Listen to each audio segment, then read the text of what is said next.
Hello everyone, welcome to my channel. तो हम लोग आगे का पार्ट शुरू करते हैं। यहाँ पर जैसे मिस्टर यू बोलते हैं कि नहीं, मुझे बच्चे बिल्कुल पसंद नहीं है, तो यहाँ पर सियोन का दिल ही टूट जाता है और वो लोग अपना डिनर करने आ रहे थे। जहाँ पर मिस्टर यू देखते हैं कि सियोन का खोया खोया है और वो उससे पूछता है कोई प्रॉब्लम है क्या, तुम्हें बिल्कुल अच्छा लग नहीं रहा यहाँ खाना। सियोन जानबूझ के हंसते हुए बोलता है कि नो नो, ऐसा कुछ नहीं है। वो इंजॉय करता रहता है फूड को, बोलता है कि नहीं बहुत ही टेस्टी, बहुत डिलीशियस है। और वो सारे फूड को टेस्ट करने लग जाता है। यहाँ पर ना मिस्टर यू सोचते हैं कि यार, क्या तुम्हें सच में अच्छा नहीं लग रहा है तो कोई बात नहीं। और फिर वो लोग वापस से घर आ जाते हैं। जहाँ पर मिस्टर यू नोटिस करता है कि यार को कुछ तो हुआ है। ये एटमॉस्फेयर कितना अजीब सा लग रहा है, जैसे कुछ हो गया। रेस्टोरेंट पे भी वैसी था, कार में भी वैसी था, और घर जब हम लोग आ रहे थे तब भी वैसी था।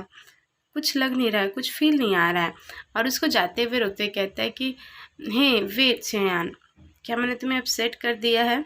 शेयान हाथ उसका हटाते बोलता है कि नहीं, ऐसी कोई बात नहीं है। और वो मुड़ जाता है ऐसे गुस्से से, और वो सोचता है मन में आपने इतनी बड़ी बात कह दी और आपको लगता भी नहीं है। और मिस्टर जी बोलते हैं कि अच्छा कुछ भी नहीं हुआ है, पर तुम्हारी बॉडी लैंग्वेज तो कुछ और ही कह रहा है। और उसको बोलता है कि आई डोंट थिंक्स, कुछ हुआ है क्या, मुझे बताओ। तुम खाते वक्त भी ऐसे ही थे डिस्ट्रैक्ट। क्या मैंने कुछ गलत कह दिया है? क्या मैंने तुम्हें हर्ट कर दिया है? यान मुँह फेरते बोलता है ये मन में कि टू बी ऑनेस्ट, सीईओ ने कुछ भी ऐसा गलत नहीं कहा। उन्होंने तो क्लियरली कर दिया कि उन्हें बच्चे पसंद नहीं है, पर मुझे इतना दुख क्यों हो रहा है। यहाँ बस मिस्टर यू बोलते हैं कि अच्छा, तो तुम इसलिए नाराज़ हो कि वो बच्चे वाली बात मैंने कही थी ना। और यहाँ पर वो फ्लिंच हो जाता है, तो उसको समझ आ जाता है मिस्टर यू को कि हाँ, ये चाइल्ड के बारे में ही था।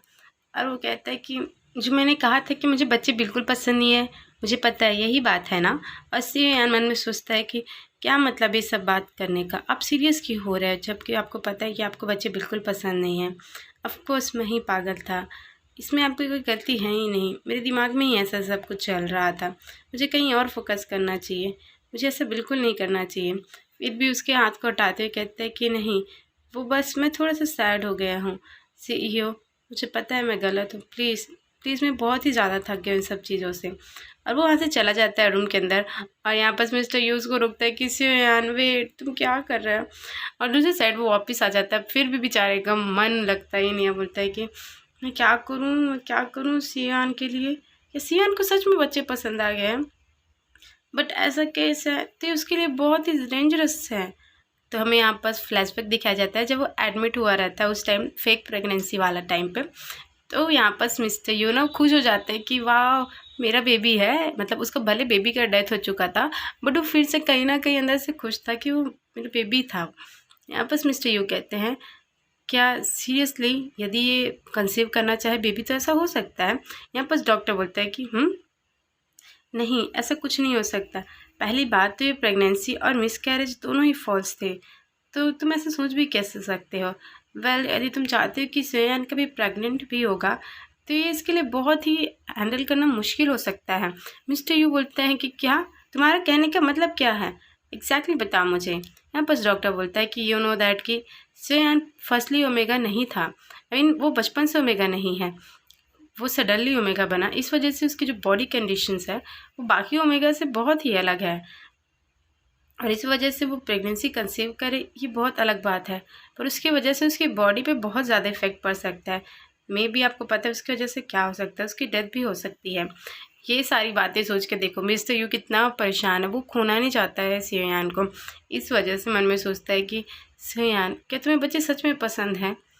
क्या मैंने तुम्हें डिसअपॉइंटेड कर दिया सच ना बता के? क्या तुम मुझसे नाराज़ हो? और वो कहते हैं कि नहीं, मैं इस बात से उसे नहीं छुपाना चाहता। वो कितना सैड था वो सब चीज़ों को सुन के। मुझे उसे सब बताना पड़ेगा क्लियरली, मुझे उससे बात करना पड़ेगा। और बोलता है कि हाँ, मुझे ये सब उसे बात करना पड़ेगा इस चाइल्ड के बारे में, वरना वो बहुत ही दुखी हो जाएगा। और जैसे ही वो अपने टेबल से उठता है, उसे सडनली फील होता है कि इसका जो फेरोमोन्स है वो बहुत ही मतलब स्ट्रांगली रिलीज होता रहता है। बोलता है कि ये क्या है, क्या सच में ये अभी होने वाला है क्या? और वो मैसेज कर देता है सियान को कि आई एम सॉरी, आज मैं ओवर टाइम कर रहा हूँ तो मैं लेट हो जाऊँगा, तो मेरा वेट मत करना, तुम जल्दी सो जाना। तो उसका मैसेज पढ़ता है, बोलता है कि ये क्या हो गया। तभी उसका जो फ्रेंड है मिंजे, जो वो भी बटलर है ना, उसका क्लोज फ्रेंड है, उसका कॉल आता है। बोलता है कि हाँ हेलो। और यहाँ पर मिंजे बोलता है कि हे सियान, क्या तुम्हारे और मिस्टर यू के बीच फाइट हुआ है क्या? तो वो फ्रीज हो जाता है कि इसे कैसे पता चल गया? बोलता है कि पर तुम ये सडनली क्यों पूछ रहे हो? और मन में सोचता है कि इसे कैसे पता चल सकता है? क्या ये फ़ोन से भी देख सकता है क्या? और मुझे विस्पर करते हुए कहता है कि मैंने सुना है कि CEO यू यहाँ होटल पे आए हैं आज के लिए, तो और यहीं सोने वाले हैं, तो मुझे लगा कि तुम्हारे बीच में ना ज़रूर फाइट होगी। तभी तो ऐसे होता है ना लवर्स के बीच में, यदि एक फाइट करता है तो दूसरा घर से निकल जाता है। बताओ मुझे, तुम दोनों के बीच में फाइट हुई है ना? तो यहाँ पर जैसे ही वो सुनता है कि वो होटल पे चला गया तो उसका दिल दिमाग सब काम करना बंद कर देता है। वो अपने लिप्स को बाइट करते हुए कहता है कि उसने कहा था कि वो ओवर टाइम करेंगे आज। क्या वो सब झूठ था? नहीं, ये सब हो क्या रहा है? और दूसरे साइड से हमें दिखाया जाता है कि मिस्टर यू का जो बॉडी है बहुत ही डिजी फील होता रहता है, उसको बहुत वीकनेस सा फील होता रहता है, जहाँ पर उसमें पता चल जाता है कि उसका रट का टाइम आ गया। बोलता है कि हाँ, ये तो सब ना रट का ही साइन है, शायद इसी वजह से मेरा दिमाग काम करना बंद कर दिया। और दूसरी साइड बेड डोर बजता रहता है, उसके डोर नॉक होता रहता है। अब मन में सोचता है कि मैंने कहा था क्लियरली होटल मेंबर्स को कि मुझे डिस्टर्ब ना करे, पर ये हो कौन सकता है? मुझे किसी की ज़रूरत नहीं है। वो जाता है, डोर ओपन करता है, वो देखता है तो वो शॉक्ड हो जाता है। वहाँ पास कोई और नहीं, सियान रहता है। सियान बहुत ही ज़्यादा गुस्से में रहता है। और मिस्टर बोलते हैं कि सियान, यहाँ पर सियान बहुत ही ज़्यादा गुस्से में रहता है, तो वो उसकी बातों सुनने वाला है नहीं। और बोलता है कि आपने मुझसे झूठ कहा कि आप ओवर टाइम कर रहे हो, तो आप यहाँ क्या कर रहे हो? यहाँ पर मिस्टर ये बोलते हैं कि हाँ, पर तुम यहाँ क्या कर रहे हो? और वो बोलता है कि मैं बहुत ही ज़्यादा डिसअपॉइंटेड हूँ।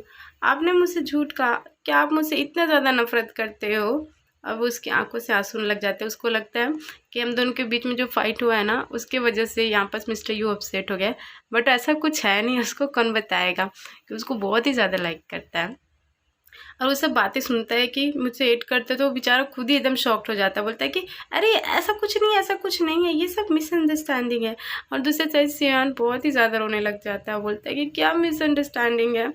यस्टरडे हम दोनों के बीच में जो भी कुछ हुआ, इसकी वजह से आप घर छोड़ के बाहर आ गए हो ना। बट मैं आपको इतने झूठ बोलने की क्या ज़रूरत थी? मुझे सच कह देते। यहाँ पर सियान उसको रोते हुए देख के बिल्कुल अच्छा नहीं लगता रहता है, पर उसका जो बॉडी है डिज़ी फील होता रहता है। बोलता है कि ओह माय हेड, और वो जो अपना फेरोमोन्स है वो रिलीज़ करने लग जाता है और वो गिरने लगता है। तभी सियान उसको देख लेता है। बोलता है कि CEO, आप ठीक तो हो ना? और वो अपने आप को हैंडल करते बोलता है कि नहीं सियान, तुम्हें यहाँ रुकने की ज़रूरत नहीं है, तुम यहाँ से चले जाओ। यहाँ पर सियान नोटिस कर लेता है कि वो अनवेल है, मतलब उसको अच्छा फील नहीं आ रहा है।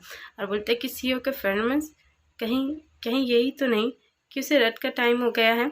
और वो उसको रूम के अंदर ले जाते हुए बोलता है कि सर, पहले आप बेड में चलिए, आप रेस्ट कर लीजिए। यहाँ बस मिस्टर यू कहते हैं कि नहीं, तुम यहाँ से चले जाओ। मैं नहीं चाहता कि तुम्हें तकलीफ़ हो, मेरी वजह से तुम सफ़र करो, जैसा लास्ट टाइम किया था। मैंने तुम्हें बहुत ज़्यादा हर्ट कर दिया था और तुम बीमार पड़ गए थे। मैं नहीं चाहता कि ऐसा फिर से कुछ हो। जब मेरा रट का टाइम आता है, मैं डिफरेंट ही पर्सन बन जाता हूँ, और ऐसा दोबारा हो मैं यहाँ से बिल्कुल भी नहीं चाहता हूँ। और वो अपने आँख को क्लोज करते हुए कहता है कि हाँ, यही बेटर रहेगा कि मैं उसे खुद से बाहर निकाल दूँ। और वो कहता है कि सियोयान, मैं तुम्हें बाद में कॉन्टैक्ट करूँगा, पर पहले तुम घर चले जाओ। यहाँ पर सियोयान क्या करता है आपको पता है? वो अपना फेरोमोन्स रिलीज़ करने लग जाता है। तो आपको तो पता है, यदि फेरोमोन्स ओमेगा का रिलीज़ हो रहा है तो अल्फ़ा कंट्रोल कर ही नहीं सकता अपना। तो आगे पार्ट सुनने के लिए ज़रूर देखते रहें। Thank you for watching.